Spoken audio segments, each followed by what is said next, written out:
এই দুনিয়ায় তুমি যা কিছু দেখেছ তা জান্নাতের নিকট এক মুহূর্তের আনন্দেরও সমতুল্য নয়।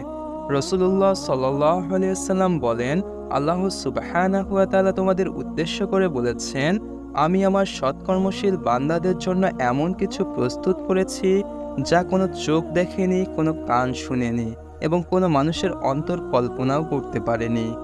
সত্যি ভাই, এই দুনিয়ায় তুমি যত আনন্দ চাও, চোখ ধাঁধানো প্রাসাদ, স্বর্ণলঙ্কার স্বপ্নের জীবন, আল্লাহ তার চেয়েও অনেক অনেক বড় কিছু তৈরি করে রেখেছেন তোমার জন্য, যদি তুমি তার পথে চলো। তুমি যত ভালো কাজ করো, তোমার কল্পনার সীমা ছাড়িয়ে আল্লাহ তোমার জন্য এমন জান্নাত বানিয়ে রেখেছেন যার কোনো তুলনা হয় না। তাই দুনিয়ার সুখ নিয়ে অহংকার করো না ভাই, জান্নাতের জন্য তৈরি হও, যেখানে নেই দুঃখ, নেই মৃত্যু, নেই কষ্ট, আছে শুধু শান্তি আর আল্লাহর সাক্ষাৎ।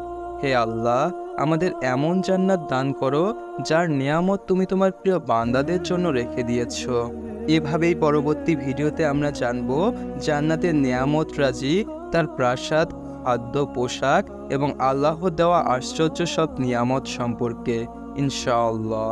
তাই চ্যানেলটি সাবস্ক্রাইব করে পাশে থাকো। পরবর্তী পর্বে তোমার স্বপ্নের জান্নাতকে আরও কাছ থেকে চিনে নিব।